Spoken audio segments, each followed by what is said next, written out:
Alô, Planeta Terra, alô, Brasil, o nosso Jogando Conversa Dentro, ano 2, começando quinta-feira, 7 de agosto de 2025. E hoje eu não fiz no fogo, né? Eu tenho feito no fogo, tanto a roda de cura da terça, quanto Jogando Conversa Dentro, porque a gente tem lareira aqui em casa, e esse período é o período que dá para a gente acender um foguinho e curtir uma lareira, mais ou menos entre maio e setembro, né? A gente consegue ter um frio que justifique. E como tem estado bastante frio, eu tenho ligado a lareira quase toda noite, então eu tenho feito muitas terças e quintas junto do fogo, que eu acho que fica bacana, né? Varia o cenário. E é interessante porque eu tenho uma quilometragem muito grande de estar em volta do fogo, né? Isso eu fiz muito na minha vida, tanto com a galera xamânica, tanto com a galera yogi, hindu, quanto com a galera violeira, de tocar violão, né? De estar junto do fogo, em volta do fogo. É uma coisa que foi... Hoje é menos, né? Porque a gente vai ficando velho, vai ficando meio preguiçoso, vai ficando meio ermitão, mas era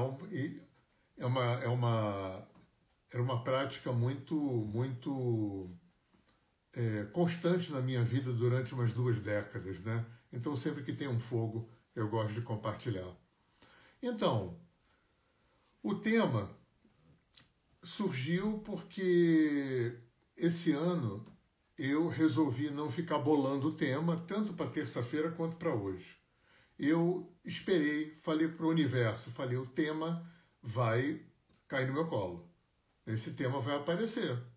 E o tema sempre tem aparecido. Ou em alguma coisa que eu leio que me chama atenção, ou no insight, meditação, num sonho, num papo com o Gabi ou com um amigo, numa leitura, né? Numa conversa, o tema sempre aparece. E um tema que sempre aparece em mim, porque na verdade esses temas todos que eu fico aqui compartilhando com vocês, né, eles estão presentes na minha reflexão desde sempre. É claro, eu vou aprendendo umas coisas, vou lendo, vou aprendendo, vou estudando, vou praticando, algumas vou esquecendo, vou mudando de fase, né? Mas esses assuntos todos orbitam a minha história já há meio século, né? É engraçado poder falar de meio século, né? Eu vou fazer 70 anos e tem exatamente meio século que eu leio, estudo, pratico, né? E também o ano que vem eu faço 30 anos que eu trabalho com gente. Então estou fazendo 3 aniversários aí, 70, 50 e 30. E isso que me motivou muito também a estar aqui fazendo esse encontro que eu chamo de jogar titicas de luz no ventilador. E o tema que me orbita sempre, mas que ficou muito flagrante aqui como tema para essa semana, foi desejo, vontade e necessidade. Né? Tanto que hoje, nas divulgações do Instagram, eu botei a musiquinha uma super música do Titãs, que é o Comida, que no fim fala desejo, né? Você tem fome de quê? Tem sede de quê? Papapá, no finzinho tem desejo, vontade e necessidade. E eu queria começar com uma fala de uma pessoa que foi muito importante na minha história. Eu sempre falo dele, do Alex Faust, que ele já faleceu. Foi meu... Engraçado que primeiro ele foi meu aluno de alinhamento energético, depois ele foi meu terapeuta e depois ele foi meu professor. Eu fiz muitas histórias de constelação com ele, enfim, muita coisa. E ele dizia uma coisa que foi muito importante ter ouvido assim. Ele dizia, nem tudo o que eu desejo é o que eu preciso. Nem tudo o que eu preciso é o que eu desejo. E nem tudo o que eu penso que eu preciso mesmo. Então, só isso aí, gente, já é assunto para muita reflexão, muita elaboração, muito trabalho interno, porque isso cria embrólios enormes. Né, Tâmara? A Tâmara é consteladora, ela, né, os emaranhamentos, né? Essa coisa do desejo, vontade e necessidade. A fala do meu professor não falava desejo, vontade e necessidades. Falava desejo e necessidades. Então, nem tudo o que eu desejo é o que eu preciso, nem tudo que eu preciso é o que eu desejo, nem tudo que eu penso que eu preciso mesmo. Mas aí, pegando uma carona na música do Titãs, porque eles colocam desejo, vontade e necessidade. E fica parecendo que desejo e vontade é a mesma coisa. Eu não sei para eles o que era, né? Então, para falar disso, eu escolhi dar um conceito para essas palavras, né? Porque desejo pode ser muita coisa. Eu não vou falar aqui do conceito psicanalítico nem lacaniano de desejo, que eu mesmo não sou psicanalista e não sou erudito no assunto. Para não fugir do desejo, vontade e necessidade, eu achei interessante fazer assim, desejo, aqui na nossa história, é o impulso da alma, é o tesão, é a paixão. O que você veio fazer aqui? Quais são os teus talentos, tua força, né, que te impele, né, com o teu jeito de ser, com a tua visão de mundo, né, com o teu sistema de crenças, com os teus padrões de comportamento, com a tua totalidade, né, com o teu conatos, como diria Spinoza, com o teu poder, com a tua Shakti, com o teu poder pessoal. Né? O que você veio desaguar aqui, né, para deixar um legado para as gerações que vêm depois, para expressar, né? A gente é uma coisa, né? Como aquela coisa do Walt Whitman, né? Que o poeta veio mostrar uma poesia, um jovem poeta, e perguntou para ele se era bom ou se era ruim, e o Walt Whitman fala: vem cá, você vive sem fazer isso? Então, o que a gente não vive sem fazer? Claro, poeticamente, energeticamente, né? O que vem das tuas entranhas como criatividade, como realização, seja lá o que for. Então, vou colocar desejo dessa forma aqui, tá? Como esse impulso da alma. Vou colocar vontade como uma coisa um pouco mais superficial, não no mau sentido, né? Como aí eu lembro de Freud, quando Freud falava, eu vou chamar de pulsão aqui, a busca do prazer e evitação da dor. Isso não é racional na maior parte das vezes, isso não é voluntário na maior parte das vezes, isso não é consciente na maior parte das vezes, porque o psiquismo, né, o corpo, mente e emoções, esse complexo poderoso, funciona fundamentalmente dentro dessa dinâmica, né, a busca do prazer e evitação da dor. E na maior parte seria exagero, mas em muitas partes das vezes, a busca do prazer vai trabalhar. É claro que isso é assim, né? Mas eu fico pensando na porta para o vício, por exemplo. Né? O vício também dentro dessa perspectiva, a evitação da dor através da busca do prazer. Então eu vou utilizar alguma coisa que é fugaz, né? Eu sempre dou esse exemplo do AA, né, do Alcoólicos Anônimos, que é o método Minnesota dos 12 passos, aquela coisa do evite o primeiro gole, só por hoje, que inicialmente era só para alcoólico, depois passou para narcótico, teve o NA, e hoje nessa estrutura tem para sexólatras, workaholics, emocionais, comedores compulsivos, usuários compulsivos de informática, de academia de musculação. Olha quanta coisa. Fora as drogas e o álcool e o tabaco, o resto é saudável, né? Sexo, comida, academia, informática, né? Trabalho, tudo isso é saudável. E tudo isso vira vício, né? Ou seja, tudo isso vira uma compulsão, né? Uma ferramenta de compulsão, na tentativa de, ainda que temporariamente, minimizar ou mitigar ou anestesiar ou desconectar a minha dor. Então eu vou lançar mão de prazeres que eu vou ter que reatualizar o tempo todo, né? Aí o meu corpo vai acostumar, vou criar redes neurais em relação a isso, sistema de recompensa, e cria-se esse binômio dependência física e dependência psicológica, né? Umas coisas dão mais uma, outras coisas dão mais outra, outras coisas dão as duas coisas. Então, eu acho que a gente já tem aí também um dado interessante para refletir, né? Porque se a gente for estender, né, dependência também inclui coisas que não são ingeridas, nem feitas, né, como musculação, videogame, nem comida, nem sexo. Dependência emocional, né? Tem outras dependências que são mais sutis, vamos chamar assim, né? Dependências espirituais, dependências religiosas, né? Então, essa administração da dinâmica das dependências. E eu acho que isso tem a ver com esse tema central, né? É uma afluente disso aí. De quando eu trago essa frase que eu aprendi com Alex, nem tudo o que eu desejo é o que eu preciso, nem tudo o que eu preciso é o que eu desejo, e nem tudo o que eu penso que preciso mesmo.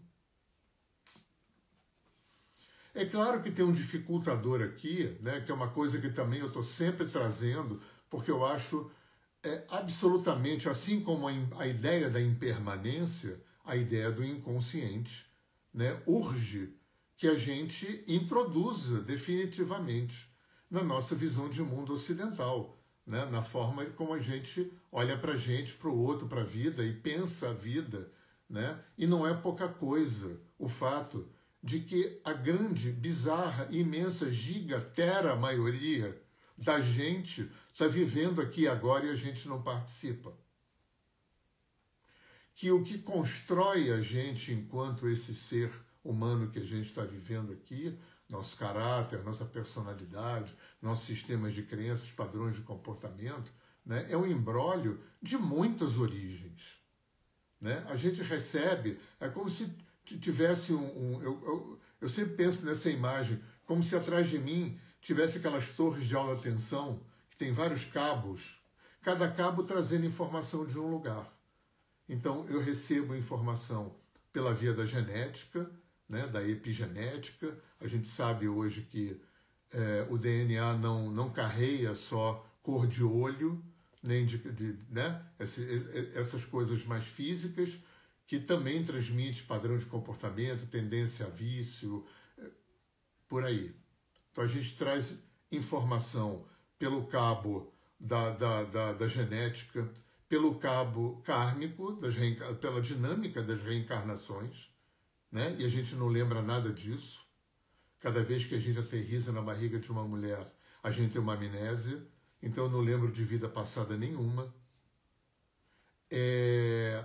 A gente recebe informação pela via ancestral, morfogenética, né? A nossa sistema familiar, e a gente, no máximo, conheceu nossos avós. E a gente tem essa galera toda, essa fila de homens e mulheres que se perde no tempo, está tudo aqui. E a gente não tem consciência nenhuma disso. A nossa vida atual começa no ponto zero da nossa fecundação, da nossa concepção. 9 meses na barriga, uma infância, a gente vai começar, né? Eu que sou considerado uma pessoa que lembra de coisas muito pretéritas, eu tenho flashes de memória, aí uma dúzia de memórias com 2, 3 anos, né? Uma flash de memória. Eu acho que uma memória contínua vai meio começar naquela interface da infância com a pré-adolescência, né? A memória da gente começa a ficar um pouco mais cheia de lembranças na linha do tempo, né? Eu estou falando tudo isso para a gente cair nessa real, né? De que a ambiência inconsciente ela é muito grande. Ela é muito grande. E o fato dela ser muito grande, no nosso tema aqui, implica, né, que esse funcionamento inconsciente vai ser talvez o maior não é motivo, mas o maior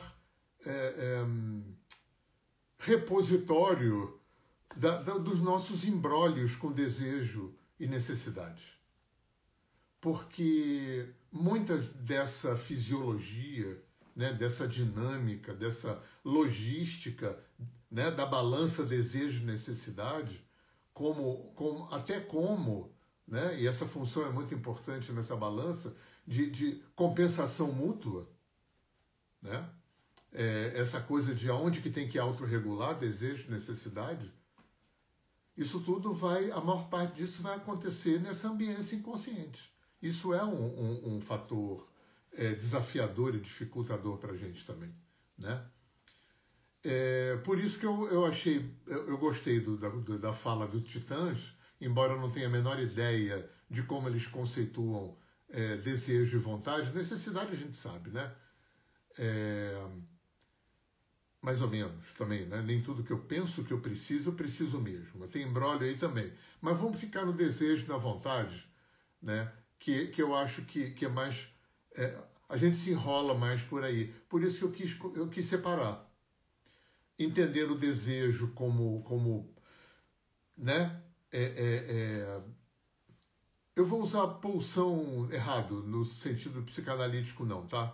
Eu gosto dessa palavra, eu acho que isso passa uma coisa de eclosão, né?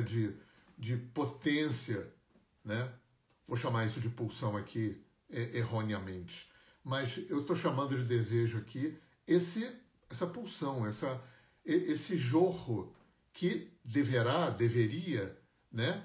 Ser desaguado na vida através dos nossos talentos, das nossas vocações, das nossas habilidades, do nosso poder pessoal, né? Da nossa autoestima, do nosso alto valor, a qualidade com a qual a gente se insere no coletivo. E é claro que a qualidade com a qual a gente se insere no coletivo, quer dizer, é claro para mim, né, na minha opinião, a qualidade com a qual a gente se insere no coletivo, ela é reflexo, produto da qualidade com a qual eu vivo dentro de mim. Eu, Hernani, vivo a partir dessa premissa, para mim uma premissa máter, né, que virou uma pergunta. As pessoas que me conhecem, já estudaram comigo, sabem que eu tenho um repertório do que eu chamo de perguntas bússola, que são perguntas que eu fui aprendendo. Umas eu lia, outras eu aprendi em curso, outras eu inventei, enfim, e que funcionam para mim como aferidores. Como aferidores, né? Várias perguntas, uma delas, né? Não vou desviar não, né? Mas é porque eu estou me lembrando aqui, uma delas que eu acho ótimo, é quem sou eu sem? Quem sou eu sem? Né? Essa pergunta não foi legal ter inserido aqui, porque ela entra para um outro tema que eu vou trazer outro dia, tá? Vou cortar aqui. Para um outro tema que é sobre ser, ter e fazer. Esse tema também nasce da minha interação com o Alex Faust, com esse terapeuta, que falou do desejo da necessidade. Né? Deixa eu voltar aqui, senão a gente, né, eu com essa cabeça de aquariano, vata, né, como diz no Ayurveda, de repente eu me perco e vou embora. Então eu achei legal, para mim, né, poder ter um mapeamento mais claro dessa história. Eu gostei, né, de conceituar desejo como essa coisa inerente, né, o conatus, o poder pessoal, o talento, né, isso que eu vim fazer aqui, né, minha criatividade, o que eu vou deixar aqui, né, a capacidade que isso vai ter de gerar prosperidade, de gerar reconhecimento, né, e chamei de vontade, essa coisa mais ligada ao sensorial mesmo, a um psicoemocional mais de superfície e que, para mim, está muito vinculado dentro do conceito que eu estou inventando aqui para ter um pouco mais de concretude nessa abstração para a gente poder refletir. Esse binômio desejo e vontade como partes de uma estrutura de compensação. De compensação. Muitas vezes, né, eu falei muito aqui da coisa do vício, né, do desejo, da busca do prazer e da evitação da dor, né? E quantas vezes também não aconteceu o inverso, né? Quantas vezes a gente não afoga o desejo com uma suposta necessidade? Quando a gente sufoca o desejo tanto no sentido... eu tinha perdido aqui uma coisa. Necessidade também está vinculada com prazer. Mas vamos voltar. Quantas vezes eu sufoco o meu desejo para vigorar uma necessidade que às vezes é do outro? Quantas vezes... Outro imbróglio aí. Quantas vezes eu abro mão do meu desejo ou da minha necessidade para atender a necessidade do outro? E às vezes não é atender momentaneamente, não, que tudo bem fazer isso. Às vezes é atender constantemente. Isso acontece muito com mãe adoecida, né? Com gente que tem síndrome do bonzinho, do salvador, do agrade sempre, né? E essas síndromes todas, em geral, elas são compensatórias também, né? Aí a gente vai entrar num outro imbróglio que dá uma outra live que é sobre dar e receber. Aí eu dou para poder receber aquilo que, em última análise, que eu não dou para mim. Ou, né? Que numa fase muito antiga da minha vida e infância não deram para mim. E aquilo marcou de uma forma que está entremeado na minha personalidade, né? Como falta, como rejeição, ou como abandono, alguma coisa assim. Então vocês veem como se entremeiam muitas dessas coisas, né? Como dar e receber está vinculado com isso, com desejo, necessidade. Fazer por si, fazer pelo outro. Enfim, eu acho que emaranhamento é um termo que a constelação traz, que eu acho muito bom, embora ela se atenha mais à questão dos embrólios familiares. Eu acho que a gente faz muito emaranhamento conceitual, muito emaranhamento filosófico, muito emaranhamento que acaba condicionando a nossa visão de mundo, condicionando a nossa autoimagem, né? Que é um emaranhamento. Eu acho que se a gente for secar, é claro que a gente tem que ser... Eu não tenho como não generalizar, né? Mas eu acho que no cerne de tudo isso está o sistema compensatório de evitação da dor. Eu acho que uma grande parte do nosso psiquismo, uma grande parte da nossa estrutura psicoemocional trabalha na evitação da dor, né? Uma coisa que eu aprendi com o Alex Faust também, que foi muito importante, às vezes eu estava na terapia com ele e falava, porra, Alex, eu tô me sabotando, tô me boicotando, e ele falava assim, não tem nenhuma força trabalhando contra você. Dentro de você, nenhuma. Nenhuma. O que parece estar contra você é uma estrutura de proteção muito poderosa e muito tosca, né? Aí, eu não sei se foi ele que deu esse exemplo, ou se fui eu que inventei, né? Seguranças de shopping, aqueles caras enormes de terno preto, como se tivesse um cara desse fungando no nosso cangote o tempo todo, falando, fulano, tá mais ou menos, né? A vida, né? Não tá assim como você sonhava, mas não mexe em certas coisas não, porque lembra, lá atrás, se você mexer, aquilo vai acontecer de novo.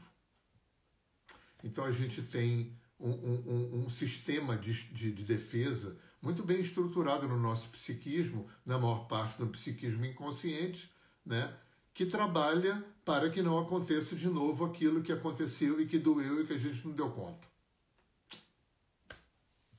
E dependendo da virulência que isso teve, dependendo da idade que isso aconteceu, dependendo da recorrência com que isso aconteceu, com quem que isso aconteceu, isso acaba muitas vezes compondo, né, a nossa personalidade, o nosso caráter também, né?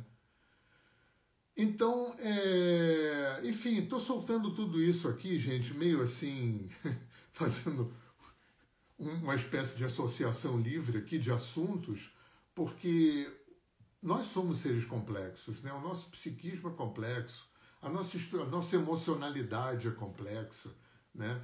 E ela não só é complexa, isso tudo não só é complexo, como é extremamente dificultado pela forma como a nossa cultura ocidental, greco-romana, cristã, judaica, branca, capitalista, né, desenvolveu toda essa história humana, né? A gente tem, claro, tem filosofia e tem psicologia? Tem, mas é uma minoria da humanidade que lança a mão disso para ter mais clareza, para ter mais profundidade nas suas reflexões, né? Para ter mais cultura, para ter mais elementos para elaboração, né? Isso é uma minoria da humanidade, uma imensa minoria da humanidade. Então a grande maioria fica ao sabor, né, dessas estruturas de defesa internas que tem como principal efeito, né, como os dois principais efeitos, é provocar sofrimento e limitação. E aí a gente fica aí, né, nessas tentativas compensatórias, inclusive a própria culpa, muitas vezes acaba funcionando como uma forma compensatória, bota a culpa em alguém, né? É uma forma de aliviar um pouco, né, o sofrimento, essa dor. E quando a gente infere que a culpa é nossa, né, aí é a porta para a depressão. E a gente aprendeu a lidar, né? A culpa está muito presente nas relações humanas, né? Na parte emocional das relações humanas, né? A religião vigente trouxe o peso da culpa, trouxe a culpa como elemento de manipulação, como elemento de uma coisa que é importante para a manipulação, que é solapar, né, a autoestima e o alto valor do ser humano. Né? E isso a nossa cultura fez muito, né? Muito, muito.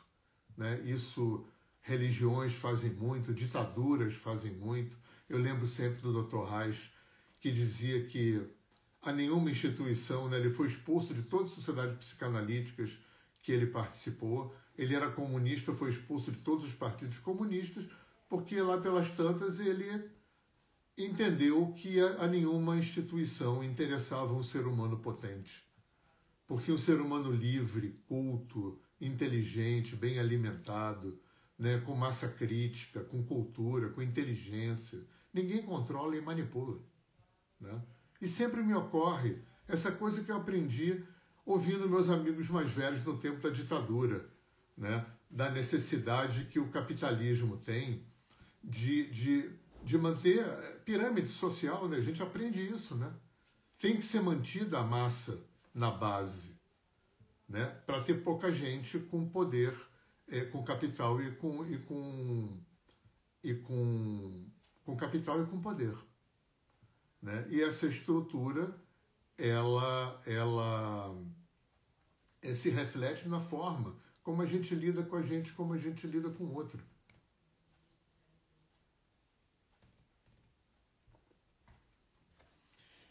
Gente, isso tudo dá um congresso, né? A cabeça fica fervilhando assim, porque eu acho que isso é uma questão, né, que traz tantos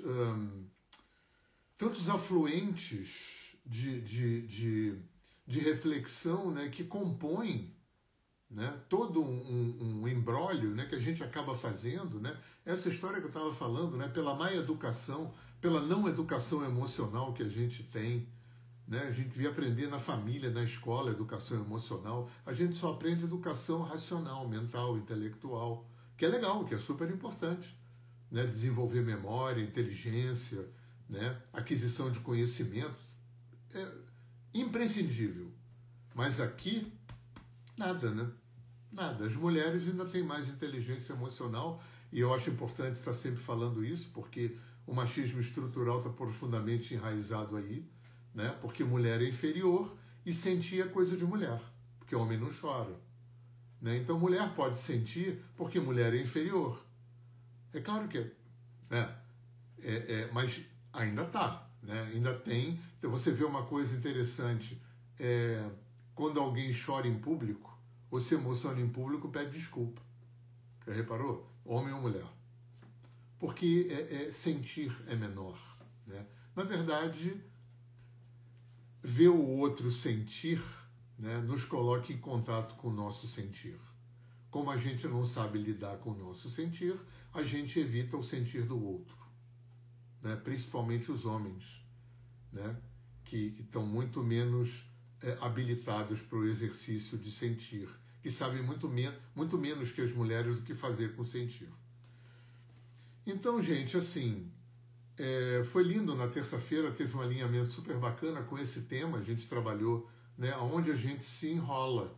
E a gente se enrola muito, né? Vou repetir, eu acho que talvez o grande dificultador é que a maior parte da dinâmica, da logística, de desejo e necessidade, né, como de dar e receber, os mecanismos de compensação que tem a ver com busca do prazer e evitação da dor, a maior parte disso acontece no ambiente inconsciente. Por isso que fazer terapia e meditar é tão importante. Que são duas coisas, na minha opinião, extremamente complementares, que deveriam ser ensinadas na escola. Meditação devia ser ensinada na escola. Terapia devia ser subvencionada pelo governo.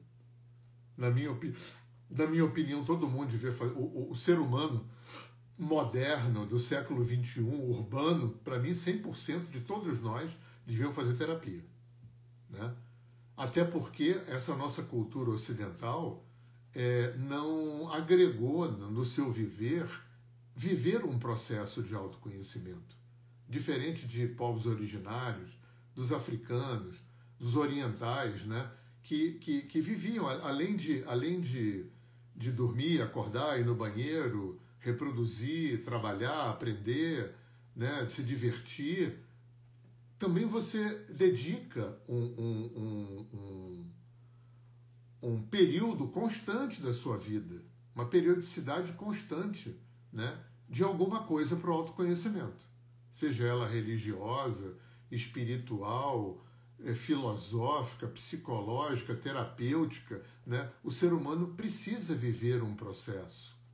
Na minha opinião, justamente porque ele tem um nível de inconsciente gigante, que é onde mora a maior parte do nosso sofrimento, e essa percepção foi percebida há muitos milênios por esses povos antigos, que construíram todo, se você for olhar, Índia, China, Tibete, Japão, índio, africano, cada um dentro do seu desenho antropológico, sociológico e cultural, né? Eles sabiam que tinham um inconsciente imenso, e construíram estruturas de conhecimento, né, filosófico, teológico, religioso, mitológico, psicológico, né, com esse foco, basicamente com esse foco, né, de poder abrir uma via de acesso para embaixo do tapete, para os bastidores, para dentro do armário, para onde está oculto, para onde está escondido, que é onde a maior parte da vida está fervilhando, né? Onde moram as nossas vidas passadas, onde mora a nossa ancestralidade, onde mora tudo dessa vida que a gente não lembra, onde mora a interação extremamente complexa que a gente faz com o inconsciente coletivo, com o campo mórfico, né? Ou com o registro acástico, como você quiser chamar. Olha quanta coisa, é muito complexo. E aí, é claro, só aqui já saiu alguns temas interessantes para a gente continuar desenvolvendo, né, falando da mesma coisa de jeitos diferentes, né? Eu já fiz live e vou repetir, falar sobre dar e receber, né, é sempre muito importante, né? Fazer por si, fazer pelo outro, né? Esse tema que envolve a dinâmica de dar e receber, né, que ficou extremamente distorcida e depravada pela cultura vigente, pela religião vigente, né? E a gente ainda funciona em algum nível acreditando que dar é mais nobre que receber, que fazer pelo outro é mais nobre do que fazer por si, que dar o que falta é mais nobre do que dar o que sobra. Dar o que falta dá raiva, né? Então tudo esse é mecanismo compensatório, na maior parte das vezes, né? E a maior parte disso é engendrado nesse ambiente inconsciente. Então acho que terapia, né, vai abrir um espectro, né, um gradiente maior de acesso, de percepção, de aprendizado, de trabalho, né, de regulação dessa massa fervilhante de pendências, né, porque no fundo é isso, é pendência. Quem fervilha no inconsciente, produzindo sintoma, produzindo sofrimento, né, que para mim são sinalizadores de que tem pendência, são pendências. Tudo aquilo que em vidas passadas, ou que na ancestralidade, ou que nessa vida, né, eu não consegui, eu não pude, eu não soube, eu não quis resolver, integrar, entender, aprender, capitalizar evolutivamente, né, fica no sistema como sofrimento, fica no sistema como sintoma. E eu acho que meditação, que é uma prática de longo prazo, né, seria a homeopatia da história, e terapia, que seria mais, mal comparando a alopatia da história, embora também vá na causa, né, mas é mais direto, né, porque também tem um outro. Meditação foi feita para fazer sozinho, então por não ter um outro para ser espelho desse material inconsciente que eclode, na meditação esse material inconsciente eclode e é trabalhado de uma forma muito homeopática. Por isso que meditação é para ser feita a vida inteira, 1 ou 2 vezes por dia. E por isso que terapia, né, para você sentar sua bunda lá no psicólogo, no psicanalista, 1 vez por semana, porque nada substitui elaborar. Sabe por quê? Porque a gente pensa falando. Claro, o Lacan dizia que o inconsciente se estrutura na forma da linguagem, o Jung dizia que o inconsciente se estrutura na forma do símbolo, e eu acho que isso é absolutamente complementar. E o único caminho, os únicos caminhos que eu conheço que tem habilidade, conhecimento, expertise e preparo para trabalhar com material psicoemocional consciente e inconsciente pela via da linguagem é psicologia e psicanálise. Né? Terapia holística não veio para substituir isso, veio para compor. Né? Por isso que é complementar. Terapia complementar. Veio para turbinar o processo, para potencializar o processo. E isso é lindo, porque isso cria uma sinergia extremamente potente. Né? E também porque nós somos uma cultura que se construiu como uma cultura cartesiana e mecanicista e racional. Então, a gente tem muito mais, além da gente pensar falando e do inconsciente ser estruturado como linguagem, para a gente, pela própria estrutura da cultura, né, é mais fácil lidar com uma terapia que a gente tenha intimidade com a ferramenta, ou seja, falar e pensar. E através de falar e pensar, a gente vai chegar, né, nesse acesso, né, aquilo que o Freud falava, repetir, relembrar, elaborar, relembrar, repetir, elaborar. Isso é muito importante para que a gente possa revisitar, né, e ressignificar o entendimento, a compreensão que a gente teve do que aconteceu com a gente quando o trauma se formou. Né, para que a gente possa ressignificar a narrativa, né, que a gente criou e que fica sendo mantida pela dor, pelo sofrimento que aquela experiência gerou. Né? É como eu sempre falo, viver produz 2 efeitos. 100% do que a gente vive é o que eu senti com a experiência, que é a aferição do corpo emocional, e como eu suponho que ela aconteceu. Que entendimento que eu tive, que leitura que eu fiz, o que eu acho que aquilo foi. Olha a armadilha que é quando isso foi na infância. A psicologia sabe que um ser humano estabelece a infra, né, os alicerces emocionais sobre os quais ele vai edificar a sua vida antes da primeira década de vida. Desculpa. Antes da primeira década de vida. Eita. Então, uma outra... É engraçado como o Alex Faust está presente hoje com as falas dele, né? Eu me lembro um momento, num curso, eu acho, não foi em terapia, foi num curso, ou numa palestra, uma coisa que ele falou, aquilo foi um divisor de águas muito grande para mim. Ele era constelador também, e ele dizia, quando a gente era pequeno, a gente não sabia que os pais não eram perfeitos, a gente não sabia que a gente não era o centro do mundo. E só nisso, tem a gênese da maior parte das coisas que a gente sofre até hoje que tem a ver com o passado. Sabe por quê? Porque quando a gente não sabia que os pais não eram perfeitos, quando a gente não sabia que a gente não era o centro do mundo, a gente recebeu as coisas ruins, desconfortáveis, difíceis, que vieram dos pais através do que eles falaram e fizeram, às vezes do que não falaram e não fizeram, como se tudo aquilo fosse pessoal. E muito do nosso sofrimento está preso nesse equívoco, que é um equívoco, né? A gente viveu uma experiência, muito criança, qualquer que seja, sentiu, lembra? O que eu senti com a experiência, e o nó está aqui. Que leitura que uma criança de 1, 2, 3, 4, 5, 6, 7 anos faz? De um abandono, de um abuso, de uma violência, de uma rejeição. O que ele entendeu? Que narrativa que ele criou do que ele acha que aquilo foi? A gente está preso nisso, é muita coisa, gente.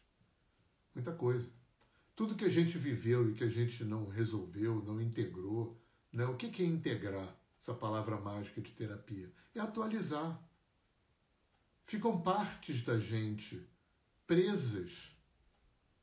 A parte psicoemocional, o cerne psicoemocional, uma parte da gente fica presa naquele tempo e espaço onde aconteceu, quando aconteceu, aquilo que a gente não deu conta e que gerou um trauma e que a gente está sentindo essa dor até hoje.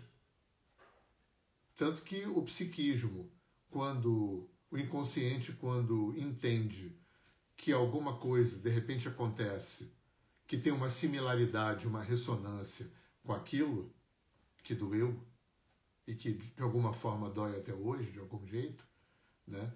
Eu vivo, é claro que eu estou generalizando, cada caso é um caso, eu vivo aquele momento presente com aquela idade psicoemocional que eu tinha, porque eu estou preso lá atrás. E o que terapia vai fazer é soltar isso lá de trás para se atualizar, para eu poder cada vez mais viver a minha psicoemocionalidade com a idade que eu tenho hoje. Para eu não ficar arrastando um monte de hernaninhos com várias idades, cada um vinculado com uma história que eu não dei conta. Como é que é, Nicole? Quando o outro, seja quem for, nada tem, não tem... Eu não entendi a pergunta. Formula aí de novo. E tem uma coisa também nessa fala do Alex, que é uma terceira coisa que não foi ele que falou, que eu aprendi com constelação. Além de eu não saber, quando eu era pequeno, que eu não era o centro do mundo e que meus pais não eram perfeitos, eu também não sabia que muitas das coisas que vieram dos meus pais e que me provocaram algum tipo de sofrimento, desconforto, dor, seja lá o que for, pela fala ou pela atitude, né? Muitas dessas coisas tinha muito, muito, muito, muito mais a ver com a história mal resolvida ou não resolvida deles com os pais deles do que com a gente. Porque tem um movimento sistêmico. O campo, o sistema, a vida, né? O que você não resolveu numa encarnação, o que você não curou, não integrou, pula para outra. O que a geração de uma família não curou, não resolveu, não integrou, e o que ela produziu e que não foi resolvido, pula para outra geração. Porque a vida, o campo, a criação, a existência funciona dentro de uma dinâmica, de uma logística de autorregulação. Como é que é, Nicole? Quando o outro não tem esse nível de compreensão? Quer saber? Problema do outro. Fazer o quê? Né? Eu não sei bem se eu entendi tua pergunta, mas a gente não veio aqui para salvar ninguém, né? A gente não veio aqui para resolver a vida de ninguém. Eu estou sendo genérico, a gente também não veio para ser egoísta e indiferente e perverso, tá? Mas eu estava falando, cara, esse tema também é um bom tema para a live, né? Quando a gente tem que dar ao outro o direito, eu estava falando isso ontem com uma cliente, o direito de se aborrecer com você, de se decepcionar com você, de se desiludir com você.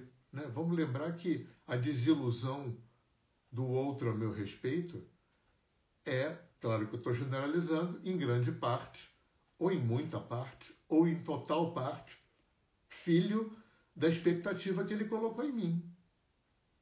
Né? A pessoa vem, cria uma expectativa a teu respeito, constrói uma expectativa a teu respeito, e se você não atende a expectativa, a pessoa se desaponta com você, às vezes rompe, briga com você. E se isso tudo for o preço da sua liberdade, da sua independência, da sua autonomia, se isso for o preço de uma boa autoestima, de alto valor, está valendo pagar esse preço. Deixa eu ver aqui o que é, Tamara. Ah, legal, Tamara, isso aí. Bacana, bacana, boa contribuição de vocês. Ficamos com o nosso 50%, deixamos 50% com o outro, né, gente?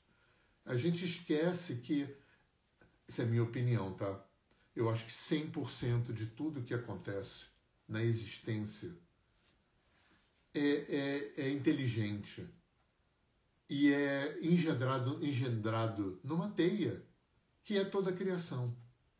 E essa teia é inteligente, é consciente, ela é autorregulada, autorregulável e autorreguladora.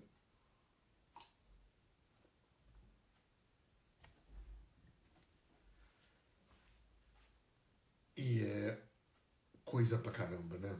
Coisa pra caramba, né? Mas muito bom, a ideia é essa mesmo, né? A ideia, isso vai ficar gravado, tá? Muita gente me pergunta, nossa, você solta muita informação, muita masturbação mental e não dá nem tempo, porque é tudo muito rápido. Fica gravado aqui, fica gravado. Amanhã eu estou colocando no meu canal de vídeos no YouTube. Então quem não me conhece, quem não conhece o trabalho que eu faço, no YouTube tem um monte de vídeos, e depois vai para o meu canal de podcast no Spotify. Tá legal? Outra coisa importante também, um merchan final que eu tenho que fazer. Vai lá na Hotmart, aliás, vai na Hotmart não, vai aqui no meu Saiba Mais. E eu tenho cursos na Hotmart, super baratos, com acesso por 5 anos. Tem de chakras, tem de xamanismo, tem de sensitividade, tem de meditação, de respiração. Dá uma olhadinha lá, super baratinho, 5 anos de acesso, tá? E, claro, quem quiser os meus e-books, 0800, de graça, entre em contato comigo no meu privado que eu mando para vocês. Tá? Tenho 3 e-books, eu dou para vocês graciosamente, com o maior carinho. Então, gente, é isso aí, né? Jogar titicas de luz no ventilador. Comportem-se bem, mas não muito, né? Vivam bem, na busca do prazer e na evitação da dor, porque isso é atávico, isso é visceral, mas quanto mais consciência a gente tiver nessa dinâmica, a gente vai lidar melhor com a dinâmica do desejo, da necessidade. Nem tudo que eu preciso é o que eu desejo, nem tudo que eu desejo é o que eu preciso, e nem tudo que eu penso que eu preciso mesmo. Então que isso fique sempre cada vez mais claro para a gente, né? Para que a gente possa... Gente, para que a gente possa sofrer menos durante menos tempo, porque é aí que a gente quer chegar. Né? No fundo, no frigir dos ovos, a gente quer sofrer menos por menos tempo. Tá bom? Então, terça-feira, temos a Roda de Cura, às 8 horas da noite, no Instagram. A Roda de Cura não é gravada, porque é um trabalho terapêutico. E nas quintas-feiras, aqui o Jogando Conversa Dentro, tá? Dá uma passeada lá nos meus links, dá uma olhadinha nos cursos. Tá super legal, super bacana, super bacana. É teoria muito consistente, muito relevante, muito simples e práticas muito simples e muito potentes. Né? Eu coloquei nesses cursos o meu meio século de estudo, pesquisa, prática e os 30 anos que eu trabalho com gente. Foi muito bom fazer, foi muito gostoso fazer. Não são cursos de formação, eu chamo de treinamentos para a vida, tá? Um beijo grande, bom fim de semana. E quem quiser meus livros, fala comigo, tá bom? Abração.